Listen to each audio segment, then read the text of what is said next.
a soldier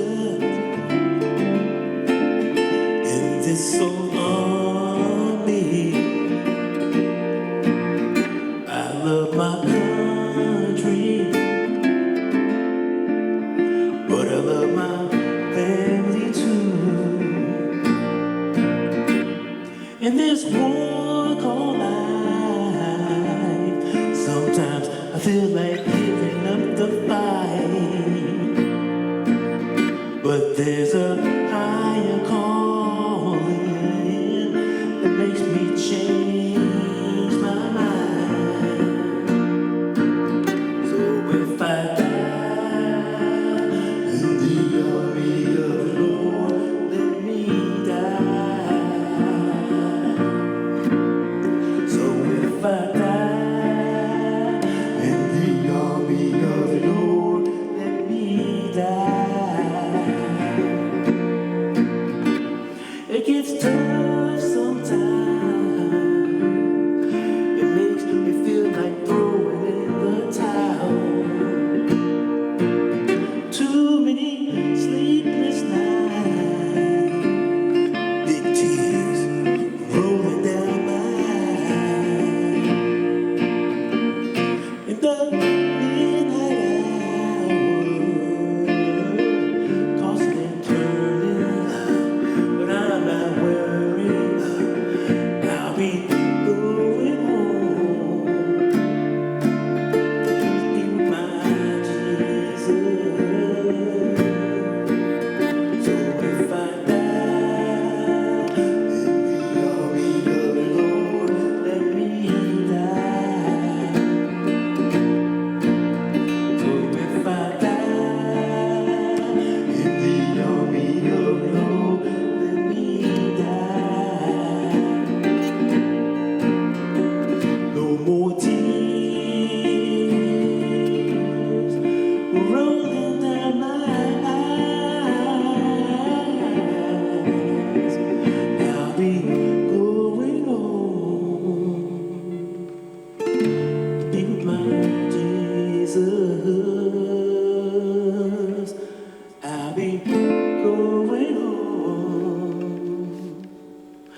to be with my Jesus. So if I die in the army of the Lord, let me die. So if I die in the army of the Lord, let me die.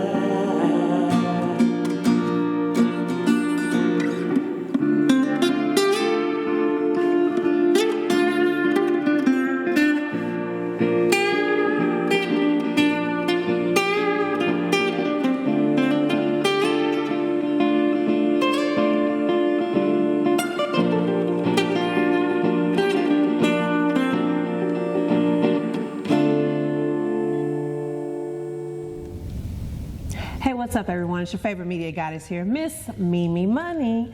And today I have someone special in the building that I want to just go ahead and introduce you guys and let you know who he is, what he does, what he's about. And he's one of our newest guests as well, too. So, once again, Mr.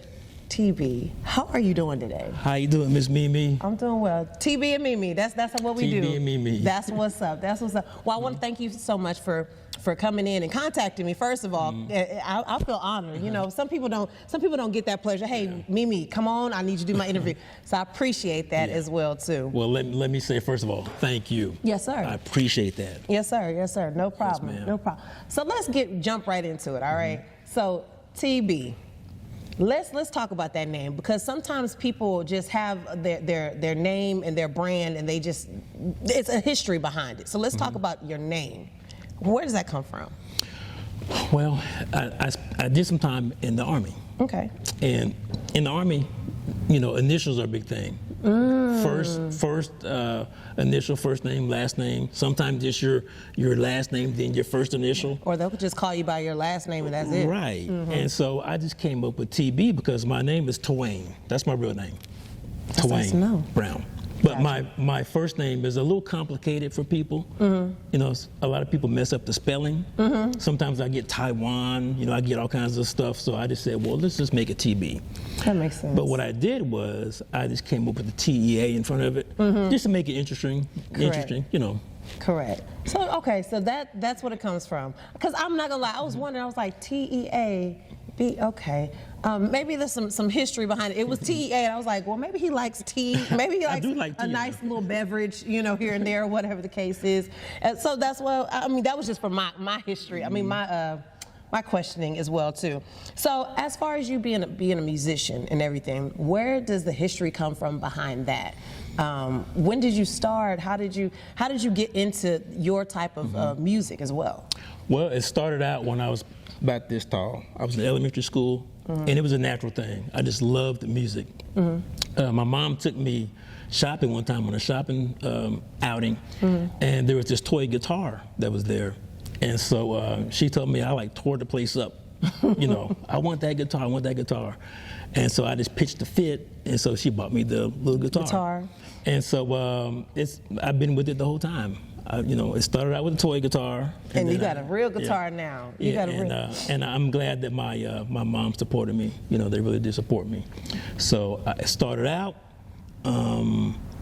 back then when I was coming up, record players were the thing. I might be telling a little bit. You telling your age now. You know, you're telling your age now. But I will say that, you know, when I was coming up, the Jacksons were a big thing. I remember listening to the Jacksons on the record player. I remember listening to Stevie Wonder, a lot of the Motown stuff. So I grew up with good music. So I've been around it all my life. That's a good little genre and also era to be in, or at that time. I wish I was. I'm not gonna lie to you. I'm an '80s baby. I'll tell you, I'm an '80s baby. I missed that wave, but just kind of getting that history, or just kind of knowing what that era was about. I'm not gonna lie, y'all had fun back then. We did. Y'all had fun. Y'all knew how to be creative. Y'all knew how to make the music matter. It was a message behind the music as well too. And then of course we gonna talk about the dancing moves as well. So yeah, they had the dancing moves.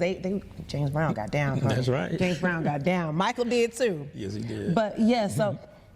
Who was your inspiration as far as your creation behind the music, or just as far as your brand?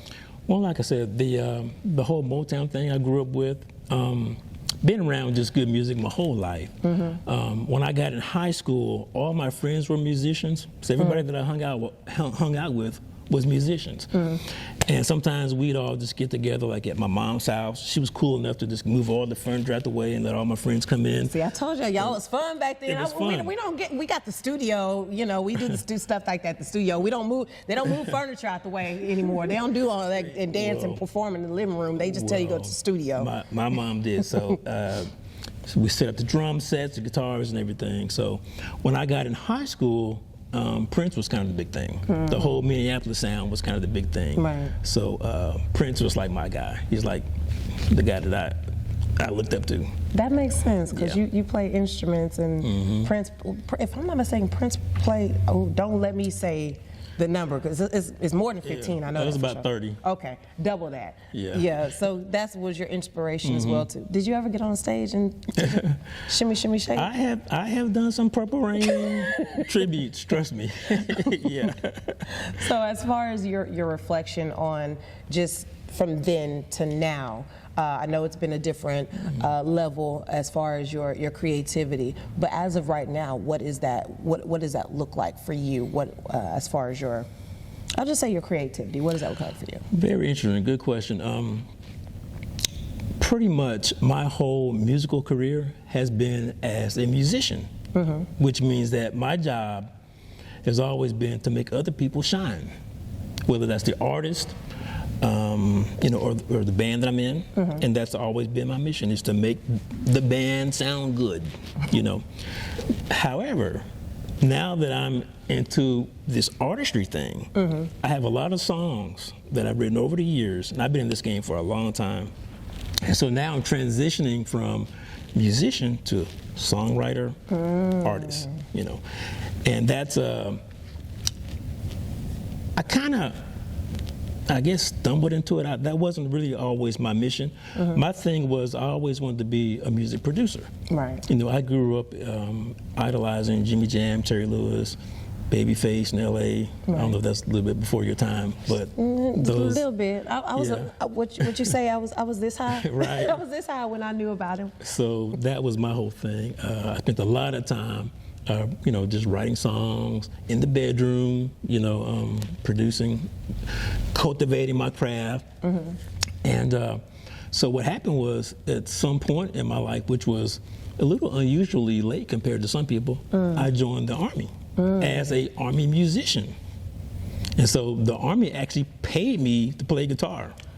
Okay, so y'all listen here. Y'all don't just have to fight and be all you can be. Y'all can play music. Y'all can do the happy part. We still fight now. I mean, I'm just saying, we gonna do a happy fight. You know, it's a happy fight. It's a joyful fight. You know, it's one of them revolutionary happy things, happy moments, right?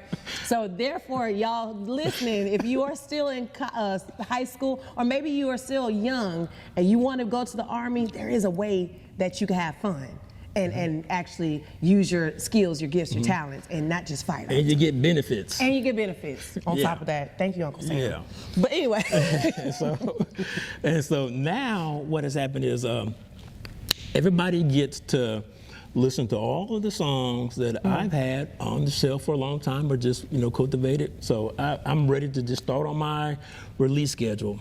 You know, as they say, feed the beast with the algorithm. Right. You got to feed the algorithm. That part. Yeah. So let's talk about your single, Away Like That. Away Like That. All right, let's talk about that, because I was getting a chance to listen to it, right? And it's more, it's an inspirational song. It's one of those songs I feel like you could put on while you're riding in the car, maybe when you're in the car and you're just riding, just taking a breath of fresh life as well. It's just one of those songs that I could just listen to. I ain't got to sit here and, you know, concentrate too much. It's just one of those smooth sailing songs. So let's talk about the inspiration behind that. Well, it was just, as I kind of reflected on my life, and I thought about time. And time is a valuable resource. It's sometimes neglected by people. Right. It's taken for granted. Right. And so I just thought about time. You know, a lot of times I'm talking to comrades of mine, people that I know, and we'll be talking in a conversation and something come up, and maybe we're talking about somebody's kid or child or something. You'd be like, oh, so-and-so was 20 years old. And what? She 20 years old? I remember when she was just 2 years old, you know? No, what'd you say? That high? Yeah, that high. You know?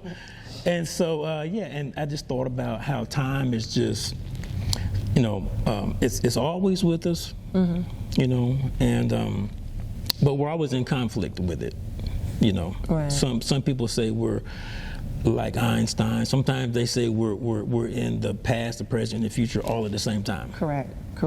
You know, so yeah, that's pretty much the meaning of the song, and it's just a reflection of life. And as I thought about it, as I was putting the song together, the lyric video has a lot of still shots of when I was this little, and even a baby like this. Oh, okay, we got a new one. And so it's just a reflection of life. It makes you reflect on your life. Right. You know, and in saying that, time is life. Correct.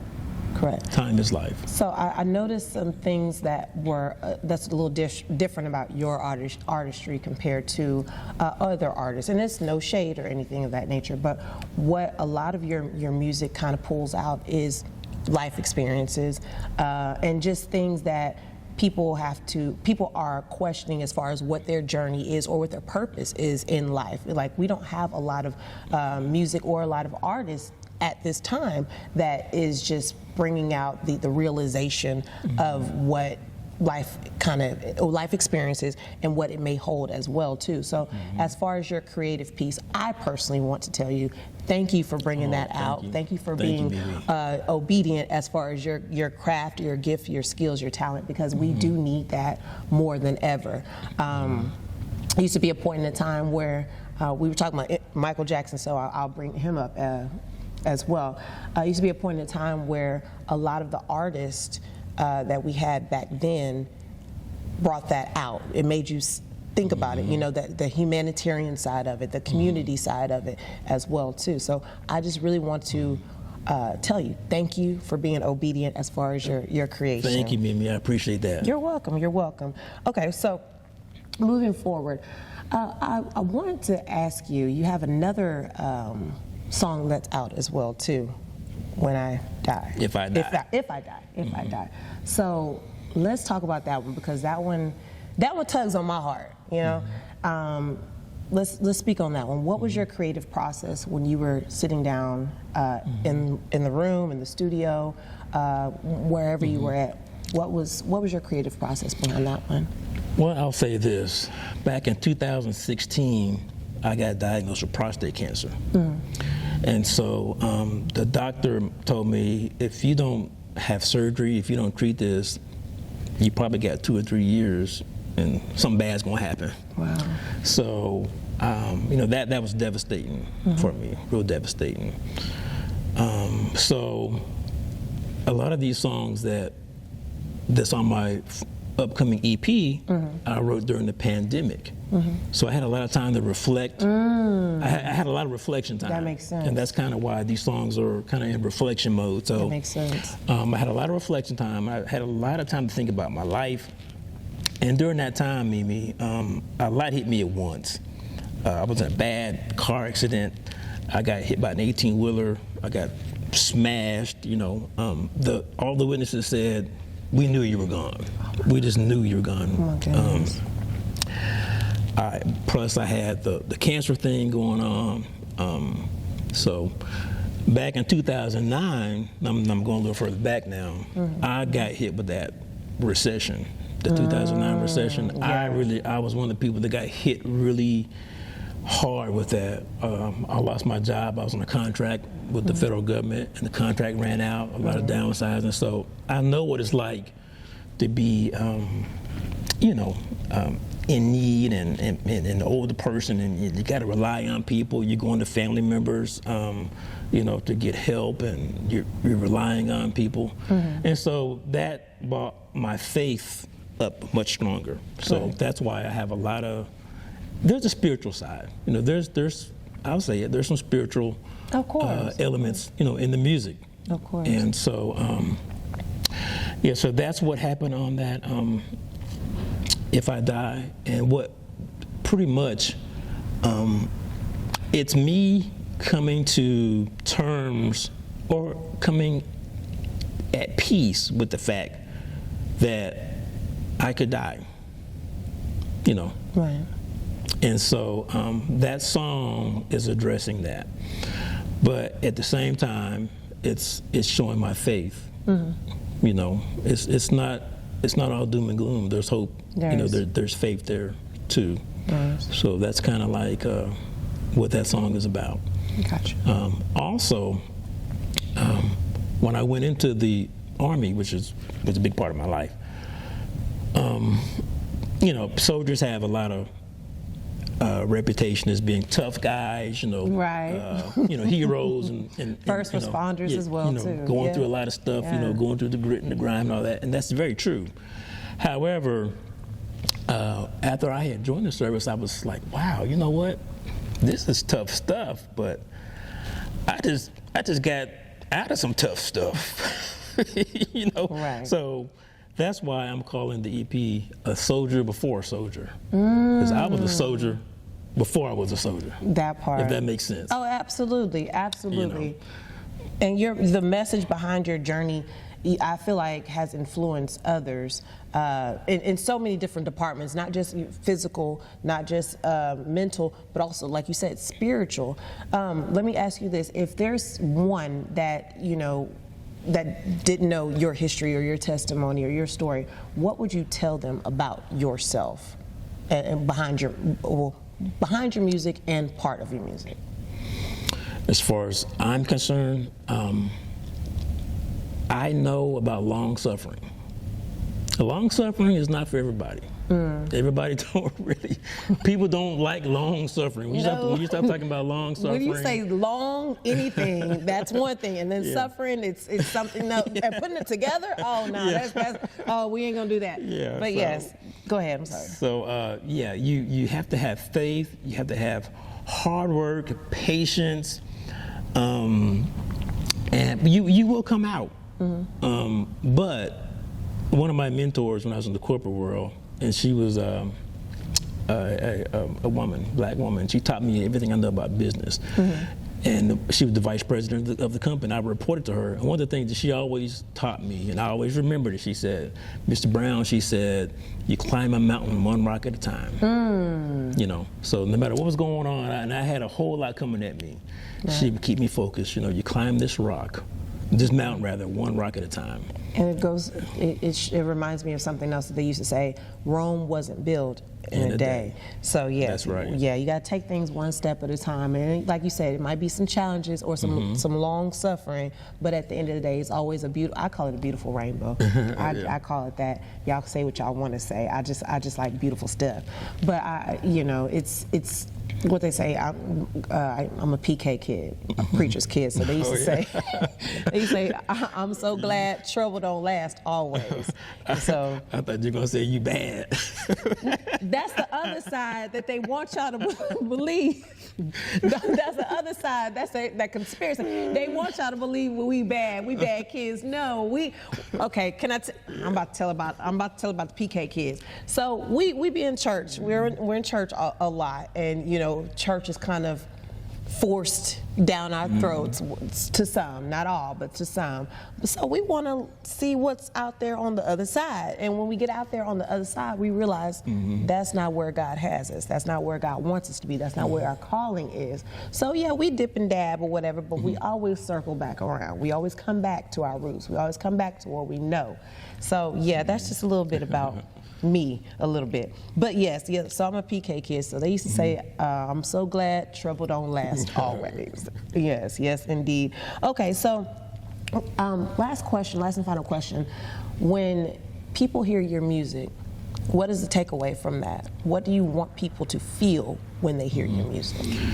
I want people to feel the resilience in the music. I want people to be inspired, encouraged, and I want them to know that, hey, I can make it. I can make it through this. Definitely. No matter what I'm going through.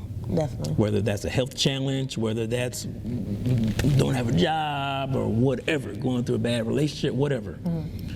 Just want people to hang in there, keep their faith, keep their head up, keep pushing, and just give it a little time. Things are going to get better, Most definitely. So where can the people find you, reach you, be you, see you, or any upcoming events that you have going on as well? The best place is my website. Okay. www.tbmusic.com. T-E-A, all right? B. T-E-A. Music.com. And do you have any upcoming events going on? I don't have anything right now because I'm still getting all of this release stuff together. But I got a bad band, Mimi. Trust me. When y'all, there's more of y'all? When I step out There's there, more of y'all? Man. I got a bad band. Trust me. Got it. I can't wait for y'all to hear. Got it. The live stuff. No problem. Well, I want to tell you thank you so much for joining us. Thank you so much for, coming to see me. I'm a fan. That's right, I said I'm a fan. I'm a fan and I'm a supporter of your music and also your brand. So thank you so much for being an inspiration not only to others but to myself as well too, because like I said, your music is phenomenal. Your message behind your music is phenomenal. And so I appreciate that. I appreciate that, Mimi. It's brought me through some things too. So whether you know or not, so it's my little secret now. I'm telling you now. But thank you so much for joining, and we'll be right back, y'all. Thank you more.